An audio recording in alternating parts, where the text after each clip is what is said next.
Hello everybody, this is Syntext, and welcome to my secret above ground lair. Now the small joke is out of the way. Welcome to the first official episode of Wargaming. For those who don't know what Wargaming is about, it's simply setting up a scenario, adding certain factors, and in this case, our factor is going to be when certain technologies are released and see what happens, good or bad. You analyze the reaction. Today, we're going to be looking into the physics of things, but only one section of physics, not the full trifecta. That would be an extremely long episode. For those who don't know the trifecta of physics and think you don't understand it, but you actually do, you follow Nikola Tesla, you go into energy, waves, and frequencies. That's part of the few notes that we were able to get away from this guy before he magically disappeared and his house was raided. Yeah, okay. Whatever. I believe that like never. Anyways, if you want to know how physics works, and I can prove that you're actually smart enough to understand physics, right here, right now, it'll take less than 2 minutes. Set your clock. Have you ever used a radio before? I guarantee you have. Guess what? You already have worked with physics before, and you don't even realize it. Because of the trifecta. What type of energy are you using? You're using electricity. Okay, there's your energy. There are different types of energies, but I'm just going to go into that. You're using electricity. The waves. The waves are basically your AM and FM. If you ever look at the waves that they go in, AM is very long and FM is very short. All right, there's your waves. How do you change the frequency? Well, you change the channel. Congratulations. You now understand physics. Do you have to know the numbers? Do you have to know all the equations to understand physics? No, you don't. You can understand something without being able to do the math. And that is something that the so-called smart people who are actually just jerks, because will immediately say, you can't do the math in your head, you don't understand it. Well, I will let you know that, as my professor used to say, if you're not confused by quantum physics, you don't understand quantum physics. And when I started going into it, it definitely made my head hurt. And we're not going to go into quantum physics. We're not going to go into time dilation or anything like that. We may on another time. However, I want you to understand that this is actually simpler than most people think. Now, understanding that most of this is going to go into the quantum level of physics, in particular quantum frequencies. And it's able to be seen now. We have the ability to see it. The only thing you have to understand about the quantum level is that you have the physical level, what you can see. You can break that down to the cellular level, then down to the molecular level. You keep going until you hit a certain, well, when you look through it to a quantum microscope, or sometimes just an electron microscope if it's good enough, which most are not, you will see a strange fuzzy field right there. That is the quantum flux field, okay? This is where a lot of the energy can be worked with. Again, we're not going to be pulling from energy, but that is the quantum level. When you start using frequencies at that level, amazing things happen. And one of the things when working with frequencies is you can use it for anti-gravitics. Now, a lot of people have said, well, I shouldn't say a lot, but a few, I've said on my first video that I'm being a conspiracy theorist and there's no evidence. That's bullshit. There's plenty of evidence if you care to look. Now, I'm not going to go over the evidence. There's another channel that did a much better job of it, and I'm not going to freaking sit here and step on his dick. However, if I remember, it's going to be in the comments or the description box below, down by my, hey, I saw you peeking, and it's the Y files. I will put the direct episode right there in the description. Now, let's go into a little bit of the history of this and why we can prove that this is actually there. Okay, I'm just talking the history. Okay, first off, you go into ancient Egypt and you can see that they're using a bell. And along with that, you see the flower of life, which is shown all over the world. And by the way, that frequency is 128 hertz. I have it written down in my notes right here. I'm going off my notes. And that's everywhere. That is considered the base frequency for life. Now, the pyramids have been noted, and this has become commonplace, is that they use frequency to create the energy that it produces. Okay, you also need the frequency to create the anti-gravitics, which we're going to be talking about. Without anti-gravitics, things like Stonehenge, the Coral Castle, which is in Leisure City, Florida, or the giant heads on Moai Island, there's no way you could physically move this with old technology. They've actually tested the so-called technology level of its day, and we're told that they cut the pyramids out of this quarry that's a couple hundred kilometers away, and they brought it on logs, leading it over I'm like, yeah, that doesn't jive. Let me see if it passes the sniff test. Nope. That's bad. No, it doesn't fly. Because when they checked it, to actually cut a single block, one block, and get it to size, would take weeks with the technology of the day that we're told of.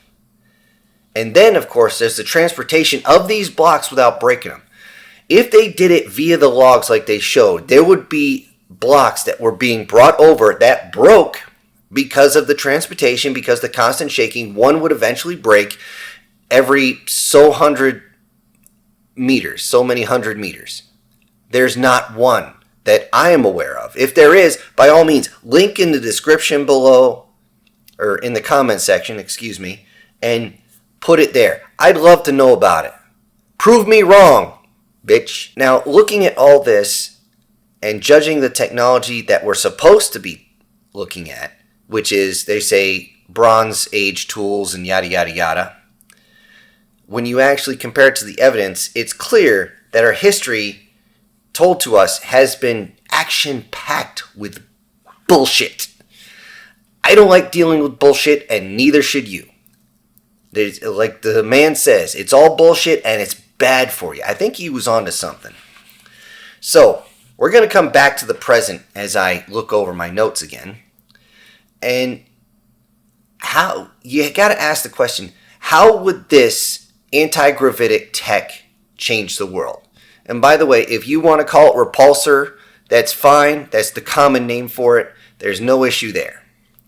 Okay? A lot of people would say it would suddenly change the world. Stocks would plummet, and all the machinery would go crazy, and all this and all that. And it's fear tactics, my friends. Fear tactics. They're playing you. They are playing you. I'm going to say that one again so it sticks in. They are fucking playing you with this fear porn that they love so much, as they package it really nice and then shove it deep inside you so much that you can't get that fear out of your system. I say they can find the darkest part of my posterior and kiss it, because I'm done with that bullshit. I'm done. Okay? It's not going to suddenly change things. It's going to surprise the crap out of people. Oh, we have this technology? I was told a long time ago by somebody who actually worked in the tech industry for over 40 years that when the cartoon Jetsons came out, they had almost all that technology already. It was not allowed to be released, and we're going to go over why here later as we break down the different areas. Okay, when this is going to be released, finally, and I'm hoping somebody out there just says, fuck it, I'm not going to try and make money. Here's the technology. It's out. Build it yourself. Politically, the politicians are going to see this, see that everybody wants it, and they're going to be the most two-faced motherfuckers you're going to see ever. Why? Because publicly they have to accept it. They have to say this is great, but they will absolutely vote against it. Absolutely push every single political stance against it. They did this in California. It's biting them in the ass, something fierce. We love the environment, but we're going to make sure it torches itself and it kills as many people as possible because it works towards their plans. All right, the politicians don't trust, if they're career politicians especially, if they've done nothing else but politics, they cannot tell the truth. It's not in them anymore. Period. I don't care who your buddy is. I don't care who your friend is. They don't trust them. don't trust a single fucking word that comes out of their lying ass mouth. Because they're not talking out their mouth, they're talking out their ass. And everything that comes out of there is shit. Pure and simple. So, when that happens, don't be surprised if a few people who are getting screwed over by the stopping of this technology are going to want a little bit of, justice. And since they won't find it in the courts, the street's the only way they're going to get it. And I hope that doesn't happen. But I have a feeling the politicians in there, I'm a protected politician. You can't touch me. Yes, they can. They're going to touch you all over.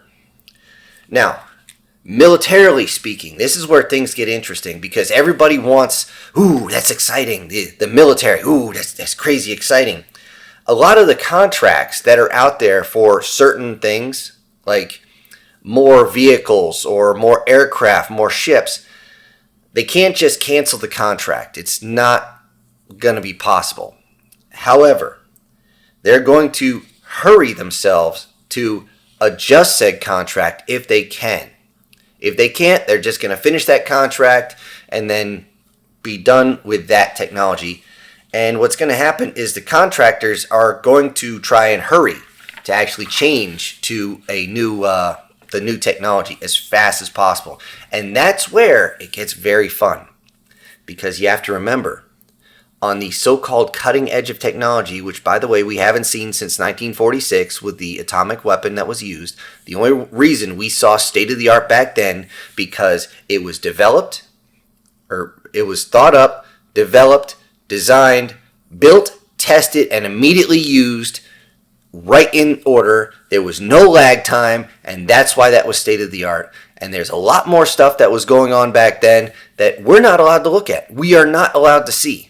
However, there's still a lot of stuff that has leaked out over the years, and thanks to us being in the information age, guess what? We figured this out. I'll go over the Eldridge another time, but when I do, a lot of you are going to be like, oh crap, that makes a lot of sense. And because it does, you're just going to be like, oh crap, this is getting creepy. Hey, stuff just crawled down my back. Don't worry, I'll spell it out. But rolling back, the private companies that know all about this stuff already, they're going to magically come up with these designs really quick because they're going to want to get the contracts first. Northrop Grumman, Raytheon, Boeing, General Atomics, DARPA, BlackRock, they're all going to want a piece of this. Why? Because they want the money. They want to be the first ones there. Is there going to be some flaws in the system? Yes. Are there going to be flaws placed in the system? Yes, because they're going to want to keep the status quo as much as possible. And I say, bite me, motherfucker, because once you get it into civilian hands, people are going to tinker with it, and collective intelligence is going to make it better. Now, I guarantee these guys already have next generation blueprints. I guarantee you. Can I show evidence of it? Unfortunately not. But, again, going back to somebody, and this time he did have evidence. He showed me the parts he had pictures, old pictures that he had taken the pictures of with his phone. He showed me his phone. He's like, hey, this is what I was working on, this type of piece. Oh, by the way, when we went to the Aerospace Museum, 30 years later, after he built this part, back when the circuits had to be done by hand, and if you fucked up the slightest little bit, that's a complete write-off. Guess what was on the wall right next to the SR-71 Blackbird? That same freaking part he was working on 30, 40 years ago. And that same circuit, nowadays, is smaller than my freaking pinky nail. Why? Because manufacturing caught up. We'll get into that in a second. As I look at this, I actually put in my notes, this is what they do. They design the next generation stuff, and they do it quite well. But they want to keep the status quo, and once they can't do it anymore, they have to jump. Now, old tech is not going to disappear overnight. And I'm going to say that one again, because most people think that old tech is going to flick out of existence and, oh no, we have to buy new shit. Wrong. It's going to take a long time. The old tech is going to be around for years and years and years, decades even, before everything switches over. Because manufacturing has to catch up. It will have to catch up. And I'm going to use an historical reference on this. And this comes straight from the Industrial Revolution. It was a lot slower back then because everything had to be made by hand. All the gears had to be made by hand. All the tractors had to be assembled by hand. And even with modern, upgraded manufacturing, it's still going to take years for everybody to get the parts to actually put in said factory, reset said factory, get production moving again, build everything, and then ship it out to be sold. It's going to take a long time. Is it going to be a lot shorter than the Industrial Revolution? Abso-fucking-lutely. Especially since we have metal fabricators where you can just put your design in and just let it go. Or 3D printers. Everybody knows about 3D printers, but that works almost exclusively with plastics. There are different technologies for manufacturing on this. However, assembly still has to be done by human hands.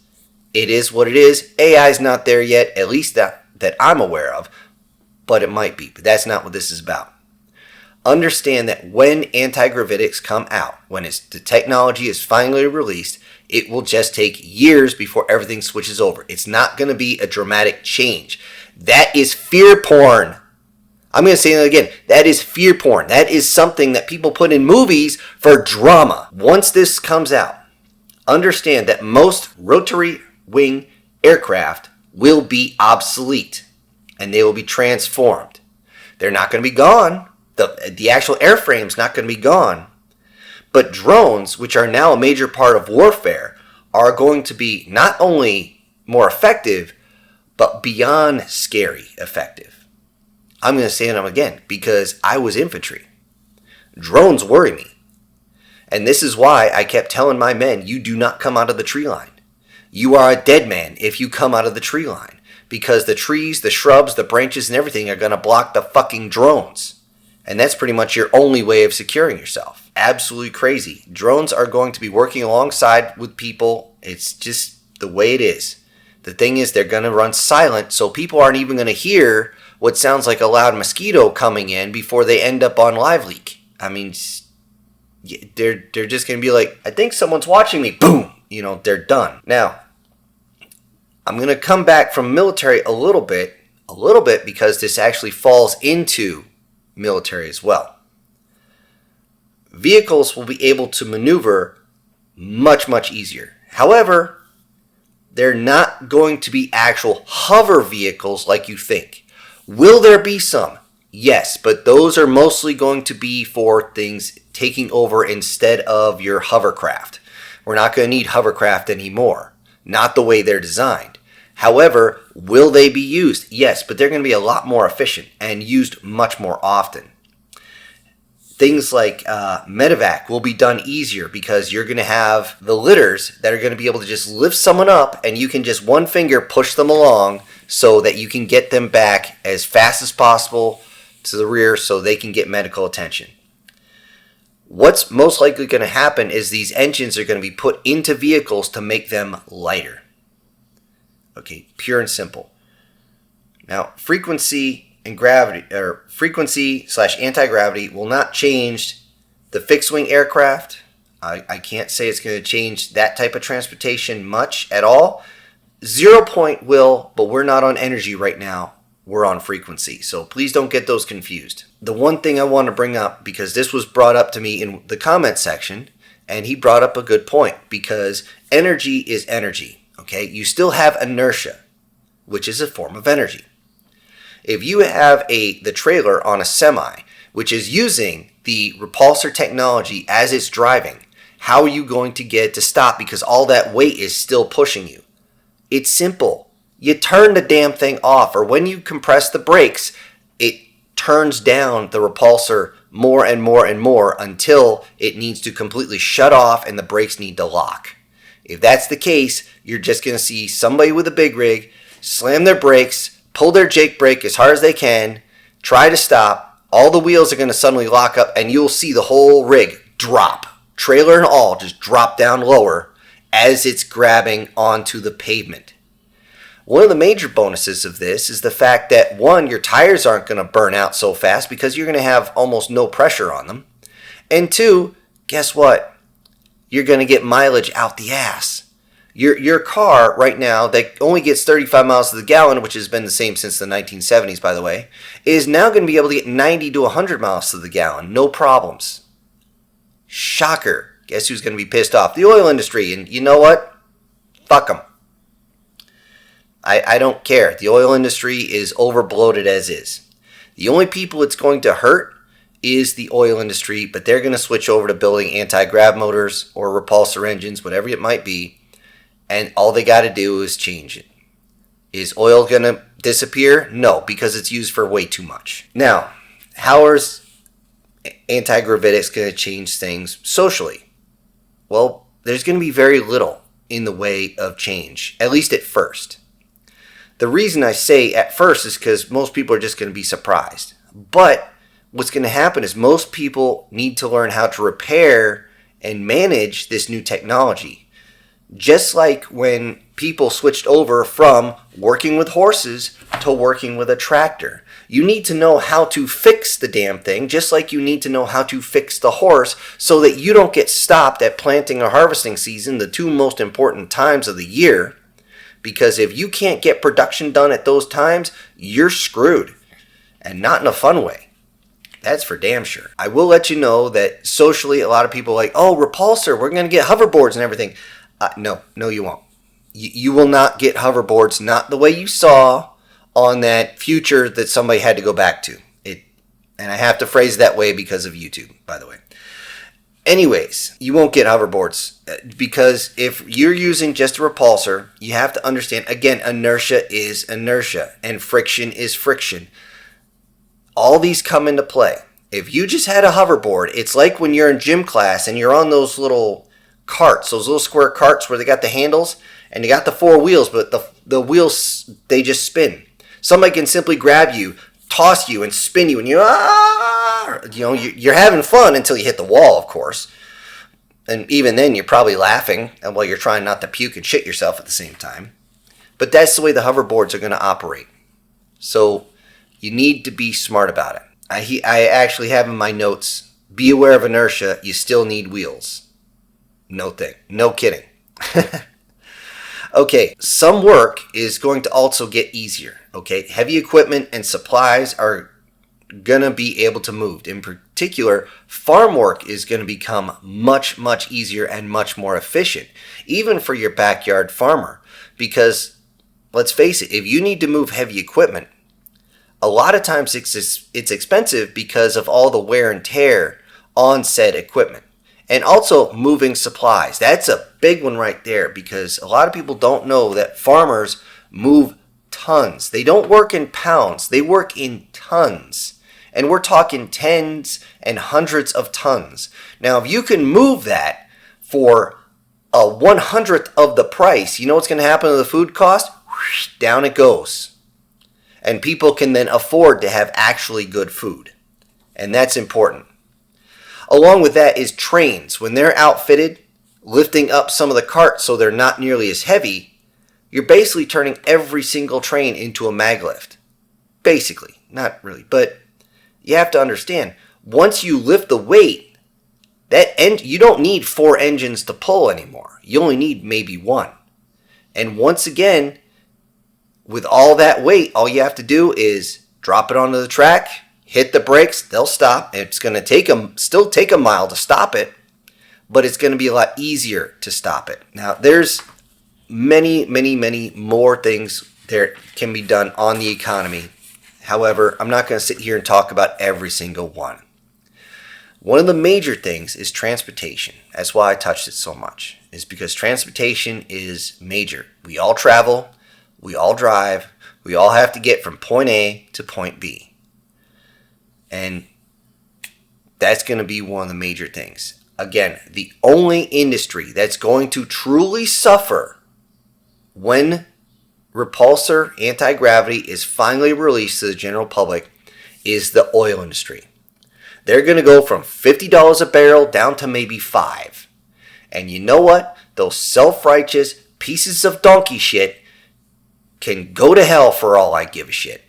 Okay, I know a lot of things are made of plastic, so it's not going to drop to 0.